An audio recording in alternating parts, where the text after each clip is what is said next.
Good evening, ladies and gentlemen. We are here today for the book launch of The Crimson and the Sepia, a collection of poems by Rebecca Baby Ipe. Father M.P. George will now say a prayer in Sanskrit.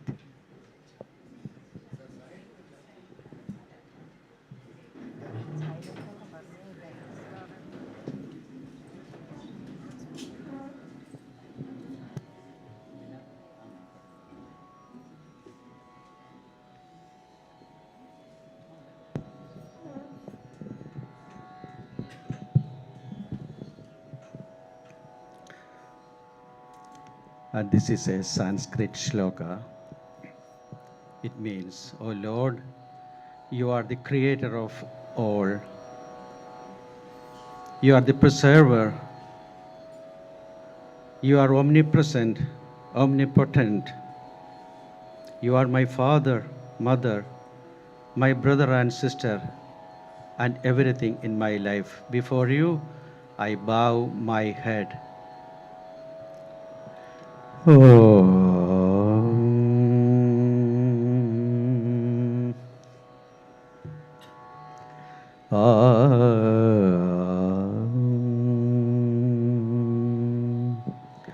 सर्वभूतात्मभूतस्थं सर्वधारं सनातनं सर्वकारणकारकं निधानं प्रकृते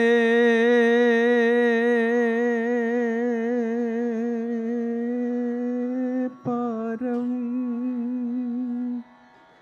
निरामयं निराभासं निरवध्यं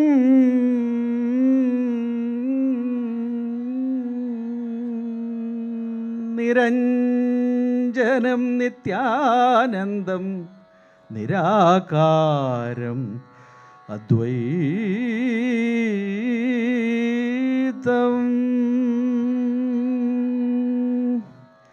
परात्परं तत्त्वं सत्यानन्दं चितात्मकं मनसा शिरसा नित्यं प्रणमामि रघुत्तमम् माता पिता तदा भ्रातृत्वमेव रघुवल्लभा सर्वेषां त्वं परं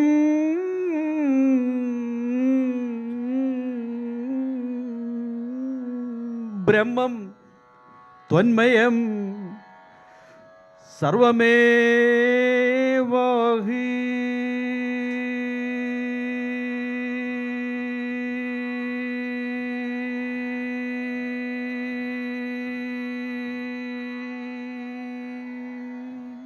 Thank you.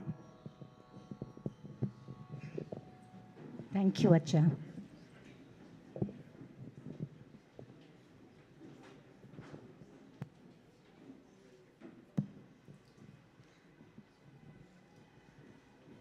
The 137-year-old Kottayam Public Library, the second largest public library. The 137-year-old Kottayam Public Library, the second largest public library in Kerala, has been rightfully chosen as the venue for this book launch. The Crimson and the Sepia will be yet another literary treasure in this thriving reader's paradise. Each of us are here today because of some connection with Rebecca Baby Ipe, better known to us as Shanti, either family, friend, colleague, student, or maybe an admirer. As such, she really needs no introduction. Yet, a peep into her life will enlighten us on when the poet in her emerged. As a child, she was a voracious reader, Almost naturally, in her later years, she turned to the field of education and became a teacher and also a library curator. She has more than 40 years of teaching experience in prestigious schools, both here and abroad. It is not just her profession, but also her passion. The bond she has with her students has stood beyond the test of time, as you can see with those on the dais and in the audience. It was while helping a student with a project on world wars that she wrote a poem on Hiroshima. Since then, there has been no turning back. This poem caught the discerning eye of her principal, who was none other than the late Mrs. Mary Roy. This signaled the birth of the poet. As the poems grew in number, the accolades started pouring in, and the clamor too from all over to publish them. Her biggest champion was her husband, Dr. Baby Ipe, to whom she has dedicated this book, The Crimson and the Sepia. As is mentioned in the preface to the book, each poem is a framed picture on the wall of time. It will strike a chord in every heart, young and old. With that short introduction, I now hand over the mic to Rebecca Baby Ipe to deliver the welcome address and to introduce the dignitaries on the dais. Thank you, Bina. Namaskaram. The Crimson and the Sepia, a first-time attempt of an anthology of poems, partly women-centered, partly memory-tinged, is about to be launched by and in the presence of luminaries on the stage and an enlightened audience seated right in front. It is my privilege and pleasure to introduce and welcome the dignitaries on the stage and to welcome everyone else who has so readily responded to our invitation. Padma Bhushan Justice K.T. Thomas, esteemed retired judge of the Supreme Court and the patron of Kottayam Public Library, regrets that he will not be able to join us because of a medical reason. But we do have his blessings and prayers, and we are truly grateful for his support and encouragement, though we do miss his vibrant presence and enthralling words. Sri Abraham ITTICHERIA, President of Kottayam Public Library, is presiding over the function. With his Midas touch, he has distinguished himself in so many avenues of service. He has rendered meritorious service in the 40 years associated with the library. The Kottayam YMCA owes much to his vision, as also other institutions, cultural, social, religious, that are an integral part of our town. Today's book launch would not have been possible without his support and encouragement and the help of his devoted staff. We know this is home ground for him and he is host, but we warmly welcome you to this function.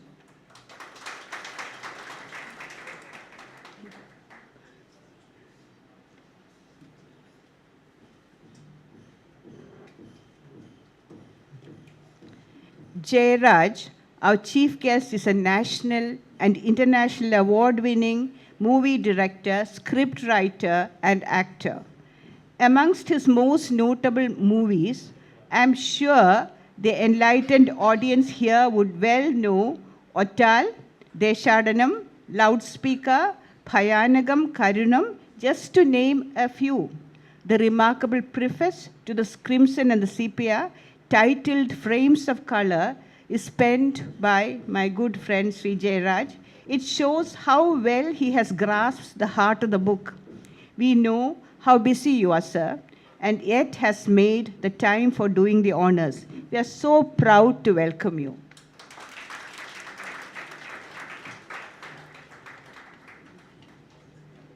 Sanjay of the famous Sanjay Bobby team, script writing team, is our guest of honor today.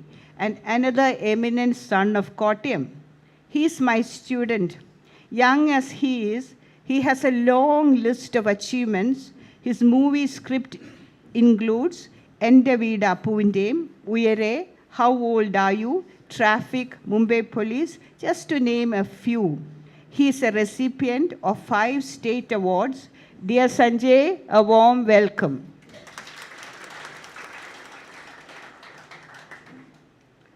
All of you beautiful people seated here in this room under the umbrella of Kottayam Public Library, the cultural hub of Kottayam, energize us. And your presence and support means so much to us. We welcome everyone and are so happy you responded to the invitation. We welcome you from the heart. Enjoy your evening. Thank you very much.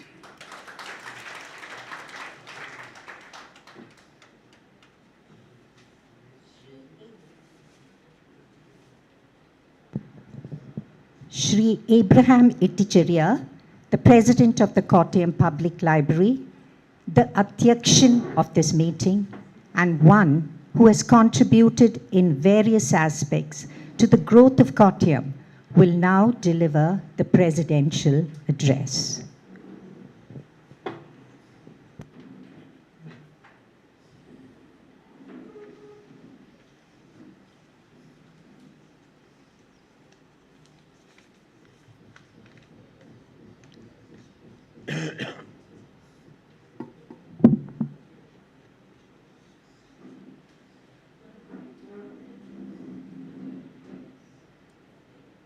സമാദരണീയനായ MP George അച്ഛൻ, Chief Guest of the day, JAYARAJ, the movie director, Guest of Honor, SANJAY CHERIAN, the illustrious scriptwriter of Malayalam movies, and my sister Shanti, who has penned this book gloriously, I must say. My brother-in-law, Baby Chen, Sri George Isaac, our great uncle, and like that, many relatives, especially from Kalarigal and Uputal family, many of them are there. All related to me also, so that I find this a family get-together. Here, and all our friends from Kottayam. I must say the entire glitterati of Kottayam has assembled, converged into this illustrious temple of learning, Kottayam Public Library, founded in the year 1882. That is roughly 140 years back. This institution has seen 3 centuries that way. അപ്പോൾ അങ്ങനെയുള്ള ഒരു വളരെ പ്രധാനപ്പെട്ട ഒരു സ്ഥലത്ത് ഇന്നിപ്പോൾ ഇവിടെ നടക്കുന്നത് this colourful luxuriously decked presence of the most important people of Kottayam is for celebrating the book release by a budding writer, I can't say because she is much beyond that. ഞാനിപ്പോൾ ഒരു കാര്യം പറയാൻ ആഗ്രഹിക്കുകയാണ്. ഈ Kottayam public ലൈബ്രറിയുടെ ചരിത്രം ഞാൻ പറഞ്ഞത് ബ്രീഫായിട്ട് പറഞ്ഞത് വെറുതെയല്ല. തകഴി ശിവശങ്കർ പിള്ളയുടെ കയറ് ഇവിടെ അതിൻ്റെ ഉദ്ഘാടന കർമ്മം, അതായത് 2nd എഡിഷൻ നടത്തുമ്പോൾ I was the one who chaired it. DC കിഴക്കമ്പൂരി was one of the speakers. അതൊന്ന് നമ്മുടെ KPS മേനോൻ ഹാളിലാണ് നടക്കുന്നത്. കയർ ഒരു എന്താ പറയുന്നത്, ഒരു masterpiece of the great writer. അത് കഴിഞ്ഞ് ആനന്ദിൻ്റെ മരുഭൂമികൾ ഉണ്ടാകുന്നു എന്നുള്ള പുസ്തകം, അത് തകഴി ശിവശങ്കര പിള്ളയാണ് റിലീസ് ചെയ്യുന്നത്. അത് കഴിഞ്ഞ് ജീവിതത്തിൻ്റെ പുസ്തകം എന്നുള്ള CV ബാലകൃഷ്ണൻ്റെ പുസ്തകത്തിൻ്റെ 25ാം വാർഷികം, കുമാരനാശാൻ്റെ വീണപൂവിൻ്റെ 100ാം വാർഷികം, ഇങ്ങനെ ഇങ്ങോട്ട് വന്നിട്ട് the recent one I remember is the release of a book called Snehakood, written by none other than the principal Commissioner of Income Tax, Karnataka and Goa, Sibichan K. Matthew. The great resemblance this meeting with that I remember is that JAYARAJ is the one who had accepted the book that day. He is again present here to accept Shanti's book. അപ്പോൾ ഞാനിങ്ങനെ പറഞ്ഞു വരുന്നത് ഇപ്പോൾ ഇത്രയും ആളുകളുടെ പേര് പറഞ്ഞതിൽ the great authors, world renowned authors like Thakazhi Sivasankara Pillai, സ്ത്രീകളാരും ഇതുവരെ ഇവിടെ പുസ്തകം എഴുതിയത് ഇവിടെ റിലീസ് ചെയ്തിട്ടില്ല. അതിൻ്റെ ഭാഗ്യം സിദ്ധിച്ചത് എൻ്റെ സിസ്റ്റർ ശാന്തിക്കാണ്. സിസ്റ്റർ എന്ന് പറഞ്ഞാൽ ഫ്രം ഹർ ഫാദേഴ്സ് സൈഡ്, കൊച്ചാപ്പിച്ചായൻ്റെ side, she is my sister twice removed. From a mother Shoshamma കൊച്ചമ്മാസ് side, she is my sister thrice removed. അപ്പോൾ അതിൽ കൂടുതൽ ബന്ധമുള്ളവരാരും ഇവിടെ ഉണ്ടെന്ന് എനിക്ക് തോന്നുന്നില്ല കേട്ടോ. So in fact it just like direct brother and sister relationship. അപ്പോൾ അങ്ങനെ എൻ്റെ ഒരു സ്വന്തം ഒരാളുടെ ഒരു പുസ്തകം ഇവിടെ റിലീസ് ചെയ്ത് കാണുന്നതിനുള്ള വലിയ സന്തോഷം ഈ ലൈബ്രറിയുടെ പ്രസിഡൻ്റ് എന്നുള്ള നിലയിൽ, 40 കൊല്ലമായ പ്രസിഡൻ്റ് എന്നുള്ള നിലയിൽ ഞാൻ വളരെ സന്തോഷത്തോടു കൂടി നിങ്ങളെ അറിയിക്കുകയും അതിന് എൻ്റെ എല്ലാ അഭിനന്ദനങ്ങളും, so that she may go from the great echelons of importance and excellence and renown. Don't stop with this, continue, feverishly continue. Baby children will render all support again, I am sure. So many had asked me this crimson and sepia. അതെന്താ അതിൻ്റെ സംഗതി എന്താ? അപ്പം ഞാൻ പറയും എനിക്ക് ഒരു പിടി കിട്ടുന്നില്ല.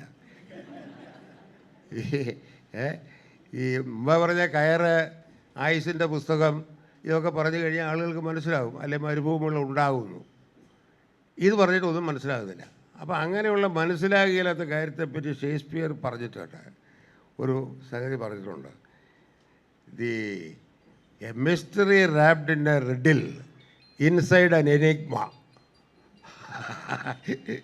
ഇതെല്ലാം കൂടെ ഒന്നും മനസ്സിലായാലും ഇത് ചുരുട്ടിക്കെട്ടിയ ഒരു സാധനം. പക്ഷേ അല്ല, അത് വായിച്ചു നോക്കാൻ ഒരു ശ്രമം നടത്തിയിട്ടുണ്ടെങ്കിൽ if you turn a few pages you will find what it is. It's an autobiography. Autobiography എന്ന് പറയുന്നത് ഇന്ന് കോട്ടയത്തിൻ്റെ ഏറ്റവും പഴക്കം ചെന്ന സ്ഥലത്തുള്ള, താഴത്തങ്ങാടിയല്ല, അതിനേക്കാൾ പഴയെന്ന് പറയുന്നത് ഇപ്പോഴത്തെ തളിയിൽ കോട്ട ഇരിക്കുന്ന സ്ഥലം, കുന്നുംപുറം, കൊച്ചാപ്പിച്ചാരൊക്കെ താമസിച്ച വീടിരുന്ന സ്ഥലം, ഉപ്പൂട്ടിലെ വീടിരിക്കുന്ന സ്ഥലം, അതെല്ലാം ഉൾപ്പെട്ടിരുന്ന പഴയ കോട്ടയം. ആ പഴയ കോട്ടയം എന്താണെന്ന് ചോദിച്ചാൽ തെക്കുംകൂർ രാജാക്കന്മാർ ഇവിടെ ഭരിക്കാൻ തുടങ്ങിയത് 12ാം നൂറ്റാണ്ടിലാണ്. വെണ്ണിമല കോട്ടയിലായിരുന്നു അവരുടെ ആസ്ഥാനം.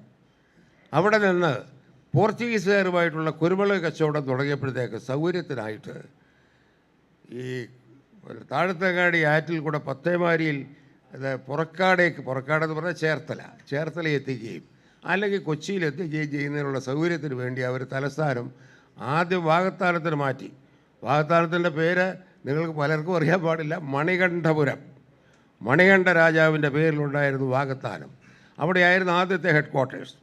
ദെൻ അഗെയിൻ ഈ ഷിഫ്റ്റഡ് ടു താഴത്തങ്ങാടി വലിയ കുന്നുംപുറത്ത് വന്നിട്ട് അവിടെ രാജധാനി ഉണ്ടാക്കി. അവിടെ ഒരു കോട്ട പണിതു. കോട്ട പണിത് കഴിഞ്ഞപ്പോൾ ഉണ്ടായതാണ് Kottayakam, which became Kottayam. That is the history of Kottayam in a nutshell. അപ്പോൾ ഈ കോട്ടയകത്ത് അന്ന് ക്രിസ്ത്യാനികളായിട്ടുള്ള ധാരാളം പേരെ തെക്കുംകൂർ രാജാക്കന്മാർ വിളിച്ചുകൊണ്ട് വന്നിട്ട് താമസിപ്പിച്ച് ഉള്ളതിലുള്ള പഴയ കുടുംബങ്ങളിൽപ്പെട്ടതാണ് ഇവിടെ ഇരിക്കുന്നവർ പലരും. ഞങ്ങളുടെയൊക്കെ അങ്ങനെയാണ്, ഉപ്പൂട്ടിലൊക്കെ പ്രത്യേകിച്ച് അവിടെ തന്നെയാണ്. ഞങ്ങളവിടുന്ന് മാറിപ്പോയി. അങ്ങനെ ചെറിയ പള്ളിക്ക് ആദ്യം വലിയ പള്ളിക്ക് സ്ഥലം കൊടുത്തു, ഫ്രീ ആയിട്ട് സ്ഥലം കൊടുത്തു, പള്ളി പണിയിച്ചു കൊടുത്തു 1550. 1560 ആയപ്പോഴത്തേക്ക് ചെറിയ പള്ളിയിൽ നിന്ന് പിണങ്ങിപ്പോകുന്നവർ വന്ന് വലിയ പള്ളിയിൽ നിന്ന് പിണങ്ങിപ്പോകുന്നവർ ചെറിയ പള്ളി പണിത് കൊടുത്തു. നിങ്ങൾക്കും ഇരിക്കട്ടെ ഒരു ചെറിയ പള്ളി എന്ന് പറഞ്ഞാണ് തെക്കുംകൂർ രാജാവ് ഈ പള്ളി കൊടുത്തത്. പക്ഷേ ചെറിയ പള്ളി വലിയ പള്ളിയൊക്കെ വലുതാണ്, അത് വേറെ കാര്യം. ഏതായാലും കൊള്ളാം. ഇതൊക്കെയാണ് നമ്മുടെ പഴയ കോട്ടയത്തിൻ്റെ ഈ ചരിത്രം സംസ്കാരം എന്നൊക്കെ പറയുന്നത്. അപ്പോൾ അതിനെപ്പറ്റിയുള്ളൊരു a great revelation. She had really gone through the whole thing, the whole history of Kottayam past. അതിനകത്ത് പറഞ്ഞു വരുമ്പോൾ ഉണ്ടാകുന്നത് എന്താണെന്ന് വെച്ചാൽ അവിടെ താമസിച്ചിരുന്ന ആളുകളെ മുഴുവൻ എത്ര ക്ലിയറായിട്ടാണ് ഓർക്കുന്നത്. ആ ഓരോ ഇനം ജോലിക്കാർ, തെക്കൻകൂർ രാജാവാണ് ചാലിയന്മാർ, അതായത് നെയ്ത്തുകാരെ കൊണ്ടുവന്ന് ഇവിടെ താമസിപ്പിച്ച സ്ഥലമാണ് ചാലിയക്കുന്ന്, ചാലിയന്മാർ താമസിക്കുന്ന സ്ഥലം. മൺവ്യവസായികളെ കൊണ്ടുവന്ന് താഴത്തുകാളിൽ താമസിച്ച സ്ഥലമാണ് കൊശക്കുടി, Potter's Hamlet.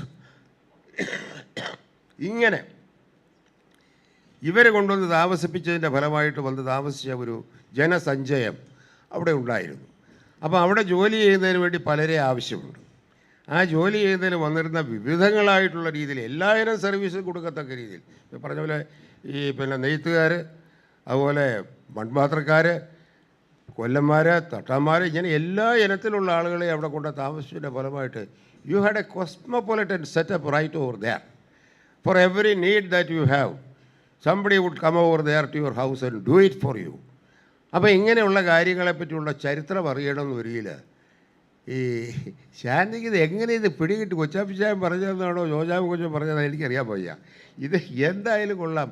U have made an incisive analysis in the whole background of Thazhathangadi Upputtil junction area. എന്നാൽ അതിന് മുമ്പാണ് ഈ ക്രിംസൺ എന്ന് പറഞ്ഞൊരു സംഗതി അതിനകത്ത് ആദ്യം എഴുതി വെച്ചു. ക്രിംസൺ എന്ന് പറഞ്ഞാൽ ബ്ലഡ്, റെഡ് കളേർഡ് ബ്ലഡ്.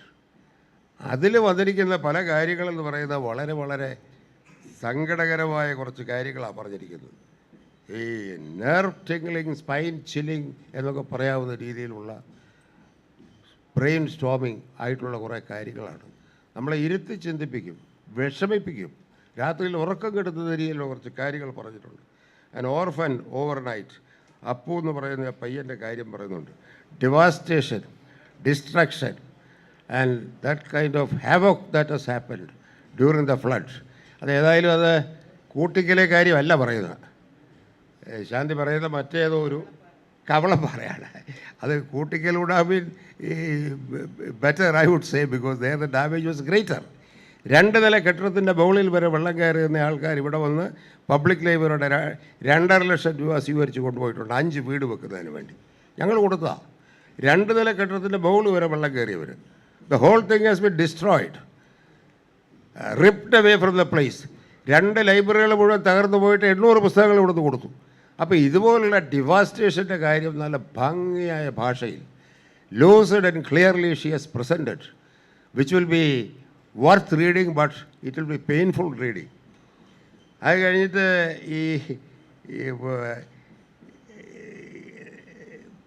പിന്നെ പറയുന്നത് കേരളത്തിൽ 2 തരം സ്ത്രീകളുടെ കാര്യം ഒരിടത്ത് പറയുന്നുണ്ട്.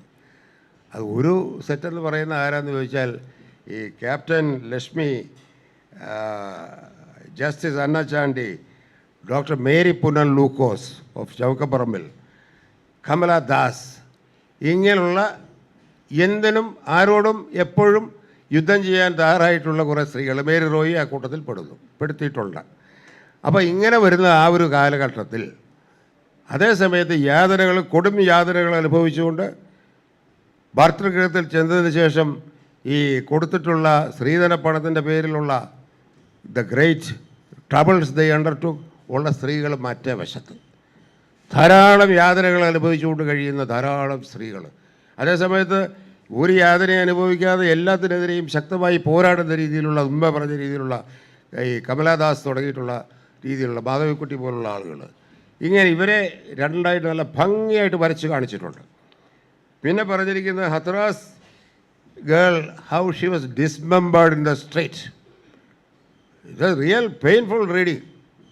Going through that will really break your heart, touch all your senses and keep you awake. അപ്പോൾ അങ്ങനെയുള്ള രീതിയിലുള്ള കുറച്ച് കാര്യങ്ങളാണ് ഈ ക്രിംസണി പറഞ്ഞിരിക്കുന്നത്.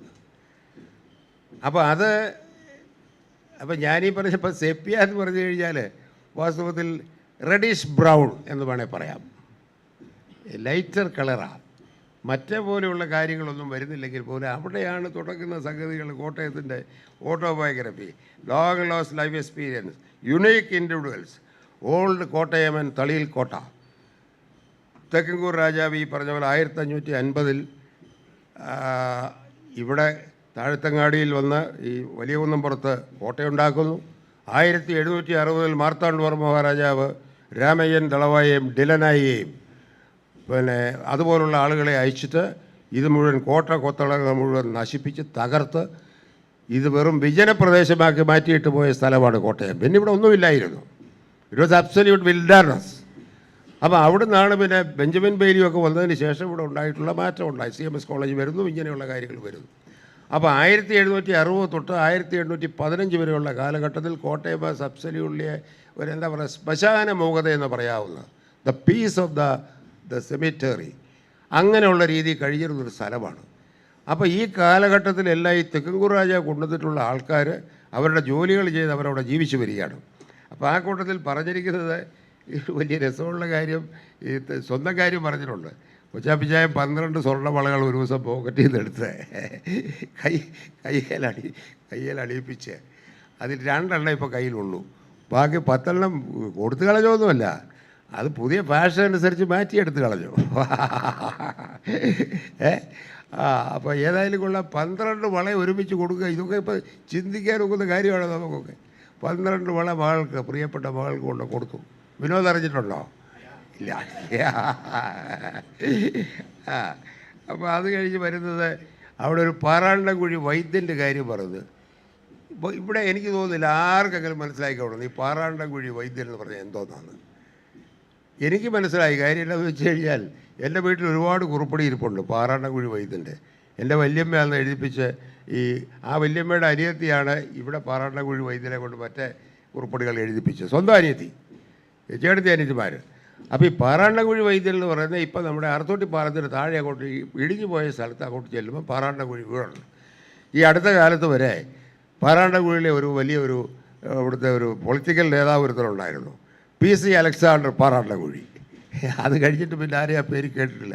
മുനിസിപ്പൽ കൗൺസിലറായിരുന്നു, കോൺഗ്രസ് നേതാവായിരുന്നു PC അലക്സാണ്ടർ. അപ്പോൾ ഇങ്ങനെ ഈ പാറാണ്ടൻകുഴി എന്ന് പറയുന്ന ഒരു പഴയ ഒരു വീടാണ്. അവിടുത്തെ തോമാ വൈദ്യൻ എന്ന് പറയുന്ന പുള്ളിക്കാരനെ അവിടെ വിളിച്ചു വരുത്തി ഉരുളി, പിന്നെ കഴഞ്ചുപടി, ഇതെല്ലാം ഉള്ള പഴയ ഉപകരണങ്ങളുടെ പേരുകൾ മുഴുവൻ ഷീസ് ലിസ്റ്റിംഗ് ഔട്ട്. അത് വാസ്തവത്തിൽ ഇപ്പം നമ്മൾ വായിച്ചിരിക്കേണ്ടതാണ്. പിന്നെ ഉരുളി പോലുള്ള സംഗതിയൊന്നും ഇപ്പോൾ ഇല്ല, എല്ലാം നിലവറയ്ക്കകത്തോ തട്ടുംപുറത്തോ ആയിരിക്കും. അപ്പോൾ അങ്ങനെയുള്ള സംഗതികൾ. ഭാസ്കർ എന്ന് പറയുന്ന ബാർബർ വരുന്നു. ഗോമതി എന്ന് പറയുന്ന ജിപ്സി ഗേൾ കമ്മിങ് ആൻഡ് കൈതോട്ടം പറഞ്ഞു കൊടുത്തതിന് ശേഷം അവിടുന്ന് ഉച്ചക്കത്തെ കഞ്ഞിയും ബാക്കി അവിടെ നിന്നുള്ള ഭക്ഷണങ്ങൾ കിട്ടാവുന്നത് മുഴുവൻ പൊതി കെട്ടി കൊണ്ടുപോകുന്ന അത് അങ്ങനെ ഒരു കൂട്ടർ. ഭവാനി എന്ന് പറയുന്ന ഫിഷ് വുമൻ്റെ കാര്യം നല്ല ഭംഗിയായിട്ട് ഡിസ്ക്രൈബ് ചെയ്തിട്ടുണ്ട്. അതായത് കൊമരോത്തു നിന്ന് മീനുമായിട്ട് വരികയാണ്. ആം സ്വിങ്ങിങ് free and the gait of a model on a catwalk. പിന്നെ റെസ്റ്റ് നിങ്ങൾ ആലോചിച്ചാൽ മതി എന്താണെന്ന്. ആ വരവായി പറയുന്നത് അതൊരു വരവ് തന്നെയാണ്. കൊമരോത്തുനിന്ന് മീനുമായിട്ട് വരിക. അവരും വന്നതിന് ശേഷം ഇവിടെ കൊച്ചു വർത്താനമൊക്കെ പറഞ്ഞ് അവിടെ ഇരുന്ന് കഞ്ഞിയൊക്കെ കുടിച്ച് അതിന് ശേഷമാണ് പോകുന്നത്. അതാ പഴയ ഒരു മട്ടാണ്. നമ്മളവിടെ വരുന്ന അങ്ങനെയുള്ള ആളുകൾ നമ്മളെ ഒന്ന് സെർവ് ചെയ്യുന്നു, നമ്മൾ അവർക്ക് ഇഷ്ടംപോലെ കൈതറച്ച് ആഹാരം കൊടുക്കുന്നു, കൂടുതലുള്ള പണം കൊടുക്കുന്നു. പിന്നെ തങ്കമണി എന്ന് പറയുന്ന പപ്പടം,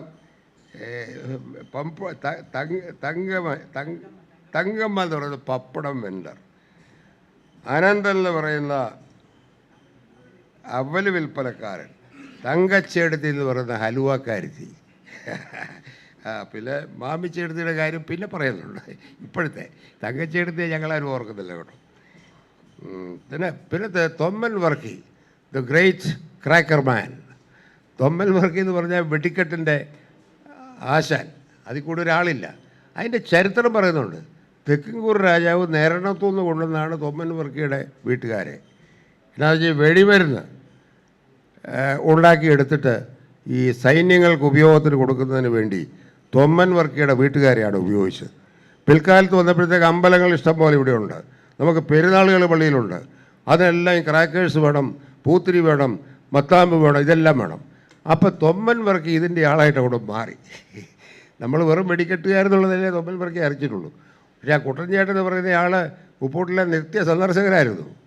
ഏത് കാര്യത്തിലും വിളിക്കാവുന്ന ഒരാളായിരുന്നു.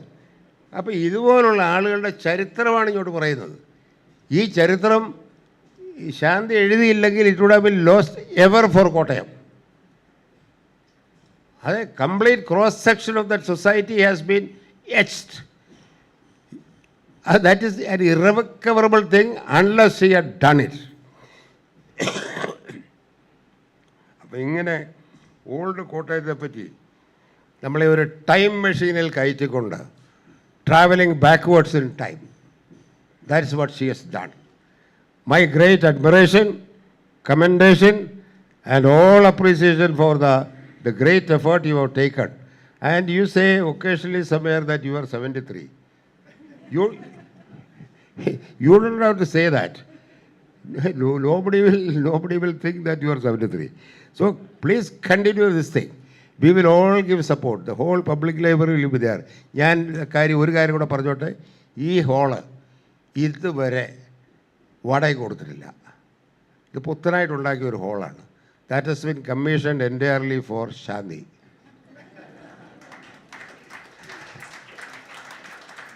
അല്ലെങ്കിൽ വലിയ ഹോളൊക്കെ വേറെ ഉണ്ട്, 3 എണ്ണം ഉണ്ട് ഇവിടെ വേറെ. അപ്പോൾ ഞാൻ പറയും നമുക്ക് ഇവിടെ ഒന്ന് നോക്കിക്കളയാം. ഇവിടെ ഇപ്പോൾ നോക്കിയപ്പോൾ അതിൻ്റെ പ്രാരബ്ധങ്ങൾ മനസ്സിലായി. AC ഉടനെ ഫിറ്റ് ചെയ്യും. അതുകൂടെ കഴിയുമ്പോഴത്തേക്ക് ഇനി ശാന്തി എന്തൊക്കെ അങ്ങനെ എഫേർട്സ് ഉണ്ടെങ്കിൽ പറഞ്ഞാൽ മതി, അതൊക്കെ ചെയ്തു തരാം. പിന്നെ നമ്മുടെ വലിയ പ്രശസ്തരായ മൂവി ചീഫ്സ് എല്ലാം ഇവിടെ ഉണ്ട്. Jayaraj, my next door neighbour and old friend, his father was my close friend. Sanjay Cherian, script writer, again well known to Kottayam. അവർ ഡ്യൂസ് 2 പേരാണ് അവർ ഫിലിമിൽ എഴുതുന്നത്. അതിൽ ഒരാളാണ് ഇദ്ദേഹം. ഒരുപാട് അവാർഡുകൾ കിട്ടിയിട്ടുണ്ട്. ഇവരൊക്കെ കൂടി വന്ന ഈ മീറ്റിങ്ങിന് ഇത്രയും ധന്യമാക്കിയതിൻ്റെ പേരിൽ തന്നെയല്ല കോട്ടയത്തിൻ്റെ complete cross section without any kind of reservation just mobbed into this place, fill the place beyond imagination. This has never happened here before. We had crowds but not this kind of ഗ്ലിറ്ററാറ്റി.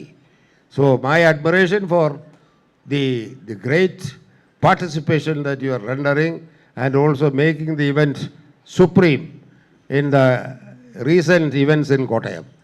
Thank you very much.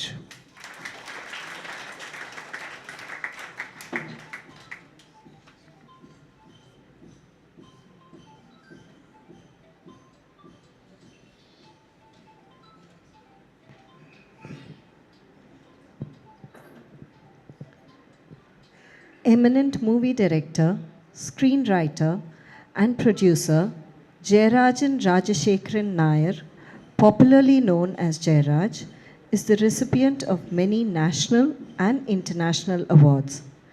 He is here today as the chief guest because of the close association he and his family have with Rebecca Baby Ipe. His children were her students, and as such, she is better known to them as Shanti Ma'am. Sir, may we have the pleasure of hearing from you before you do the honors of releasing the book.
അക്ഷരങ്ങളുടെ പ്രവാചകൻ, അക്ഷരങ്ങളുടെ കൂട്ടുകാരൻ എന്നൊക്കെ വിശേഷിപ്പിക്കാവുന്ന കോട്ടയത്തിൻ്റെ പ്രിയപ്പെട്ട Abraham Itticheriya sir അധ്യാപന വൃത്തിയിൽ നിന്നും എഴുത്തിൻ്റെ മാസ്മരിക ലോകത്തിലേക്ക് തുടങ്ങുന്ന, അല്ലെങ്കിൽ പിച്ചു വെച്ച് തുടങ്ങുക എന്ന് വേണം പറയാം. നിങ്ങളുടെയും എൻ്റെയും പ്രിയപ്പെട്ട ശാന്തി മാം, മനോഹരങ്ങളായ ജീവിതഗന്ധികളായ കഥകൾ കൊണ്ട് മലയാളത്തെ മാത്രമല്ല, ഒരുപക്ഷെ ഭാരതത്തെ മുഴുവൻ ചിന്തിപ്പിക്കുന്ന എഴുത്തുകാരൻ സഞ്ജയ്, മാതാപിതാക്കളെ, ഗുരുക്കന്മാരെ, സർവചരാചരങ്ങളെ, ഒരു കൊച്ചു പെൺകുട്ടി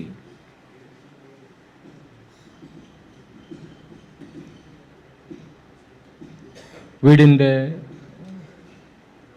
പൂമുഖത്ത്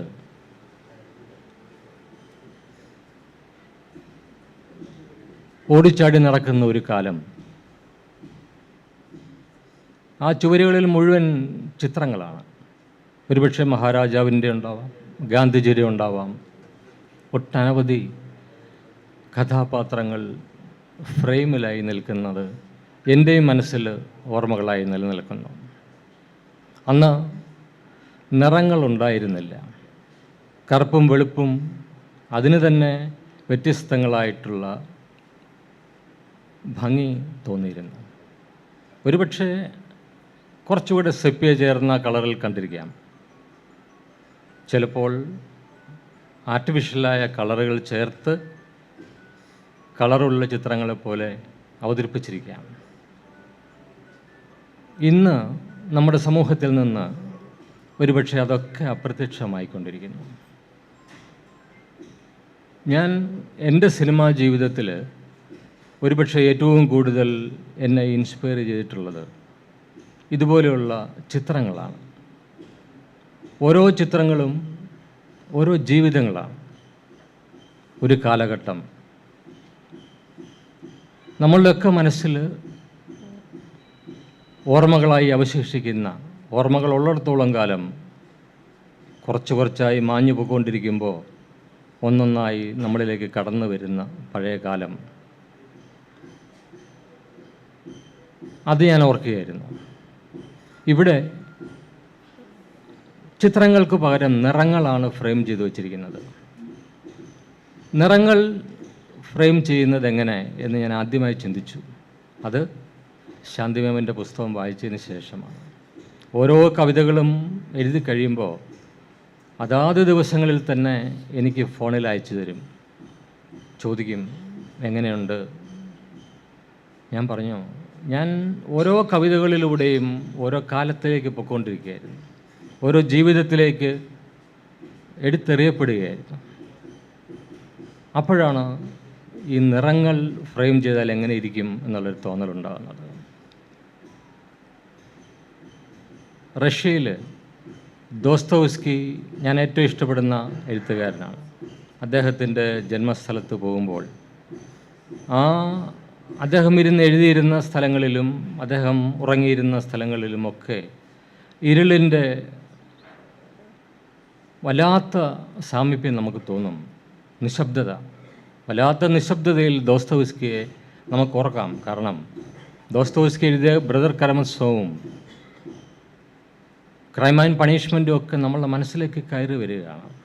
ആ ഇരുട്ടിലൂടെ ഓരോ കഥാപാത്രങ്ങളും നമ്മളിലേക്ക് വരുന്നു. ടോൾസ്റ്റോയുടെ അതിമനോഹരമായ കൊട്ടാരത്തിലേക്ക് പോകുമ്പോൾ ചുറ്റും ആപ്പിൾ തോട്ടങ്ങളാണ്. അവിടെ സുന്ദരികളും സുന്ദരന്മാരും വന്ന്, വിവാഹം കഴിഞ്ഞവർ വന്ന് ഫോട്ടോഗ്രാഫ് എടുക്കാൻ വരുന്നു. ഇപ്പോഴെഴുതി വെച്ചിട്ട് പോയി തോന്നുന്ന പോലെ പേന തുറന്നു വെച്ചിട്ടുണ്ട് അവിടെ. ടോൾസ്റ്റോയുടെ ചിന്തകളെ, സ്വപ്നങ്ങളെ യാഥാർത്ഥ്യമാക്കിയ ഒരു മണ്ണ്, ഒരു ലോകം, സൗന്ദര്യം നമുക്കവിടെ ഫീൽ ചെയ്യും. വേർഡ്സ്വർത്തിൻ്റെ ലോകത്തേക്ക് ചെല്ലുമ്പോൾ ലേക്ക് സിറ്റി, ലേക്ക് ഗാർഡൻ, അല്ലെങ്കിൽ ഏറ്റവും കൂടുതൽ പുഷ്പങ്ങൾ ഇത്രയും ആർജവത്തോടുകൂടി എങ്ങനെ നിലനിൽക്കുന്നു എന്ന് തോന്നിപ്പോവും. പിന്നീട് മനസ്സിലാവും വേഡ്സ്വർത്തിൻ്റെ കവിതകൾ പോലെ ഒരുപക്ഷെ ആ ഒരു എനർജിയിലാണോ ഈ പൂക്കൾ ഇത്രയും വിരിഞ്ഞു നിൽക്കുന്നത് തോന്നിപ്പോകും. വീണ്ടും നമ്മൾ ഷേക്സ്പിയറിയൻ സ്റ്റാറ്റ്ഫോർഡിലേക്ക് ചെല്ലുമ്പോൾ ഒരു കോമാളിക്ക് ചുറ്റും നിന്ന് പുതിയ തലമുറയിലെ കുട്ടികൾ സെൽഫി എടുക്കുമ്പോഴും നമ്മൾ ഓർക്കുന്നു എവിടെയുണ്ട് നമ്മുടെ ചുറ്റും എല്ലാം ഷേക്സ്പിയറാണ്, ഷേക്സ്പിയർ കഫേ, എല്ലാം ഷേക്സ്പിയർ മയം മാത്രം. വീണ്ടും ടാഗോറിൻ്റെ ശാന്തിനികേതനിലേക്ക് ട്രെയിനിൽ പോകുമ്പോൾ ആ തീവണ്ടിയിൽ ബാവുൽ ഗായകർ പാടാൻ വരും. അവർ വന്നിങ്ങനെ പാട്ടുകൾ പാടുമ്പോൾ നമ്മൾ ഓർക്കുന്ന മറ്റൊന്നും ആയിരിക്കില്ല, തീർച്ചയായും ടാഗോറിനെ കുറിച്ചായിരിക്കും, ഗീതാഞ്ജലിയെക്കുറിച്ചായിരിക്കും. അവിടെ ആ കവാടത്തിലേക്ക് കയറുമ്പോൾ എവിടെ നിന്നോ കഥകളിയുടെ ചെണ്ടമേളം ഞാൻ കേട്ടു. കഥകളി പഠിപ്പിക്കുന്നു. അപ്പോൾ രണ്ട് സംസ്കാരങ്ങൾ ഒന്നു ചേരുന്ന ഒരു മനോഹരമായ ശാന്തി തീരം ഞാൻ കണ്ടു. അവിടെ മരങ്ങളുടെ ചുവട്ടിൽ കുട്ടികളിരുന്ന് പഠിക്കുന്നു. ചെറുപ്പകാലത്ത് ഏറ്റവും കൂടുതൽ ആഗ്രഹിച്ചിരുന്നത് അങ്ങനെ ഒരു അന്തരീക്ഷമായിരുന്നു. മരത്തിൻ്റെ ചുവട്ടിൽ കുട്ടികളിരുന്ന് പഠിക്കുന്നു. എന്തുകൊണ്ടാണ് നമുക്ക് ഇടുങ്ങിയ ക്ലാസ് മുറികൾ, എന്തുകൊണ്ട് മരത്തിൻ്റെ ചുവട്ടിൽ പഠിച്ചുകൂടാ എന്നാഗ്രഹിച്ചിരുന്നു. ഇത് പറഞ്ഞു വന്നത് ഈ ഓരോ എഴുത്തുകാരുടെയും ജീവിത അന്തരീക്ഷം അവരെ എത്രമാത്രം എഴുതുവാൻ പ്രേരിപ്പിച്ചിരുന്നു എന്നുള്ളതാണ്. അത് പറയാൻ വേണ്ടിയാണ് ഞാൻ പറഞ്ഞത്.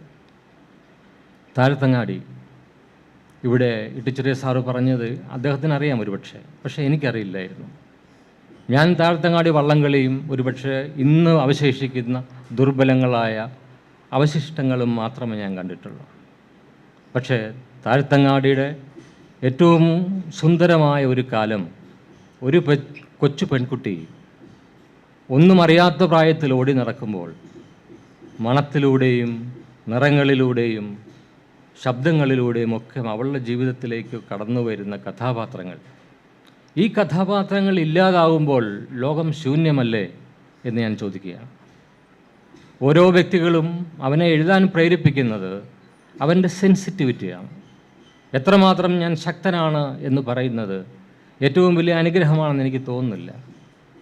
എത്രമാത്രം സെൻസിറ്റീവാണ് നമ്മൾ എന്നാണ് ഏറ്റവും വലിയ അനുഗ്രഹം ആയിട്ട് ഞാൻ കാണുന്നത്.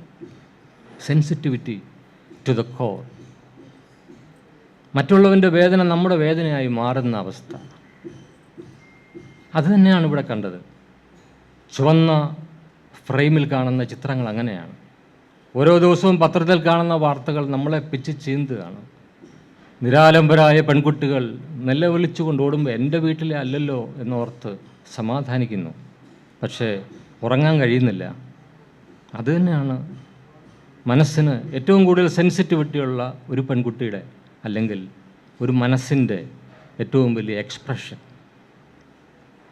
ഇന്ത്യയിൽ കഴിഞ്ഞ കാലത്ത് നടന്ന എല്ലാ ദുരന്തങ്ങളെയും ഒരുപക്ഷെ വേദനയോടുകൂടി ചുവന്ന ഫ്രെയിമിലൂടെ നിറങ്ങളിലൂടെ അവിടെ ഒതുക്കി വയ്ക്കുകയല്ല, വിളിച്ചു പറയുകയാണ്. കാലത്തോട്, പുതിയ കാലത്തോട് പറയുന്നത് എന്താണ്? വരാൻ പോകുന്ന നമ്മുടെ കുഞ്ഞുങ്ങളോട് പറയുന്നത് എന്താണ്? അവർക്ക് വേണ്ടി ബാക്കി വെക്കുന്നത് എന്താണ്? ഇവിടെ പണ്ട് നൃത്തം ചെയ്ത പോലെ നടന്നു വരുന്ന ഒരു മീൻകാരി ഉണ്ടായിരുന്നു.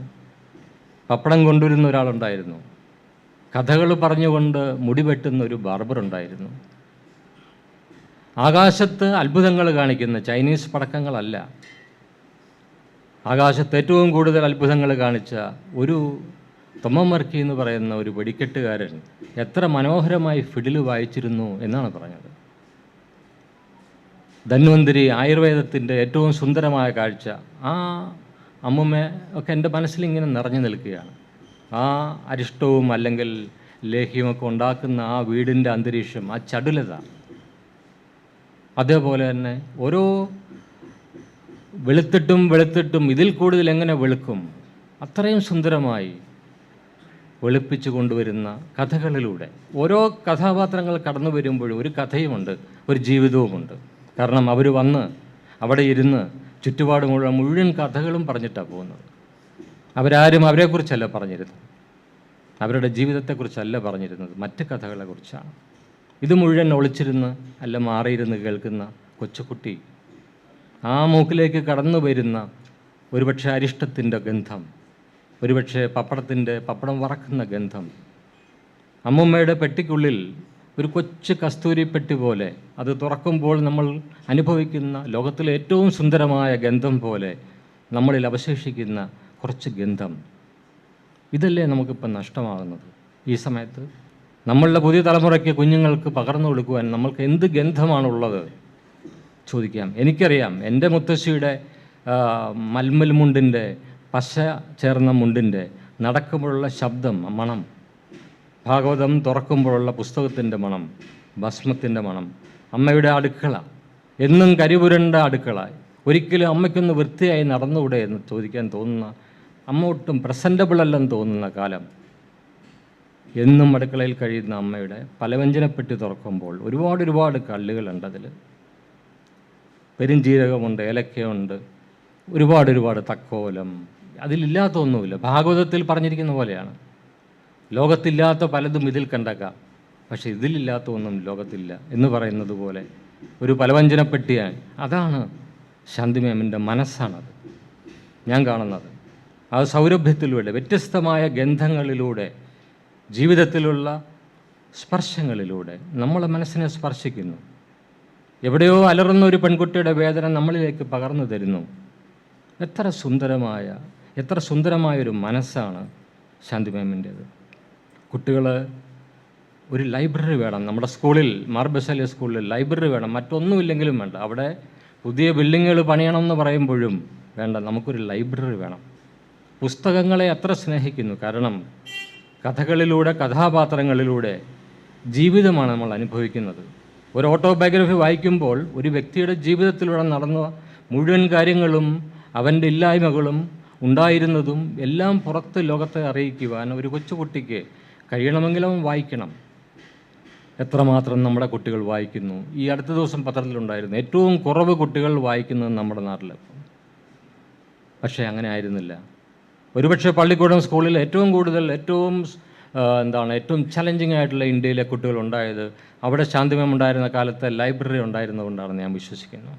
മാർബസാലിയസിലും ഒരുപക്ഷെ അതുപോലെ. കാരണം പുസ്തകങ്ങൾ വേണം. അതാണ് അറിവ്, അതാണ് ജീവിതം. ഇനിയും പകർന്നു കൊടുക്കാൻ വേറെ ഒന്നുമില്ല, വേറൊരു വഴിയും നമുക്കില്ല. കുട്ടികളെല്ലാം ഗാഡ്ജറ്റ്സിലോട്ട് വീണ് കഴിഞ്ഞു. ഇൻ്റർനെറ്റിൻ്റെ കുടുക്കിലേക്ക് അവർ പോയി കഴിഞ്ഞു. അവർക്ക് മണം അറിയുന്നില്ല, എന്താണ് ഗന്ധം.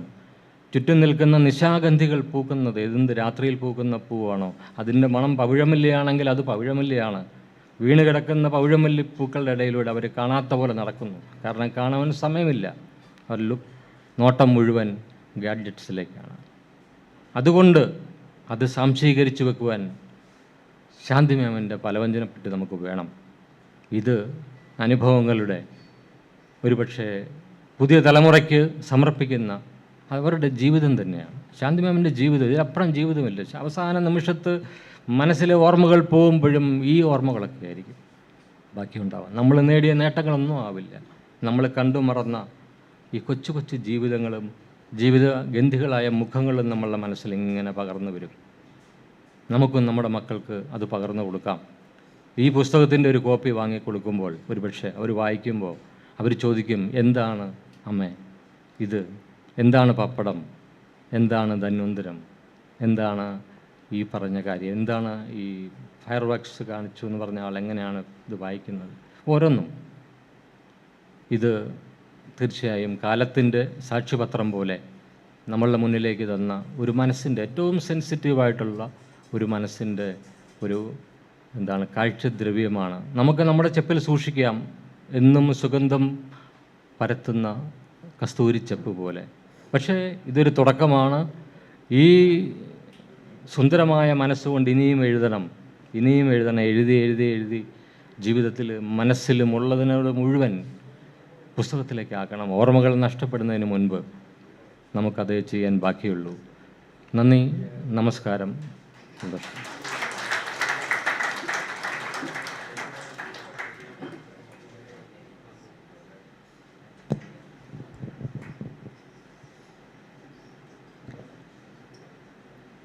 For Shanti, every student of hers is a star. So naturally, her choice for guest of honor today is a student of hers, who with his brother Bobby are acclaimed movie script writers. I request Sanjay CHERIAN to address the gathering.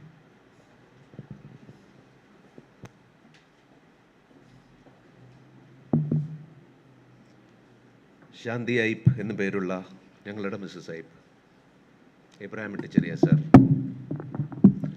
സഹപ്രവർത്തകനും സുഹൃത്തുമായ ജയരാജേട്ടൻ, ഗുരുജനങ്ങളെ, സുഹൃത്തുക്കളെ, ശരിക്കും ഒരു തരത്തിലുള്ള ഔപചാരികതയും എനിക്കിവിടെ തോന്നുന്നില്ല. എന്ന് മാത്രമല്ല, ഒരു വലിയ പ്രസംഗം ചെയ്തു കളയാം എന്ന് പറയുന്ന ഞാൻ ഇന്നിവിടെ നിൽക്കുന്നത് വിറച്ചുകൊണ്ടാണ്. കാരണം മിക്കവരും എൻ്റെ പഴയ ടീച്ചേഴ്സാണ്.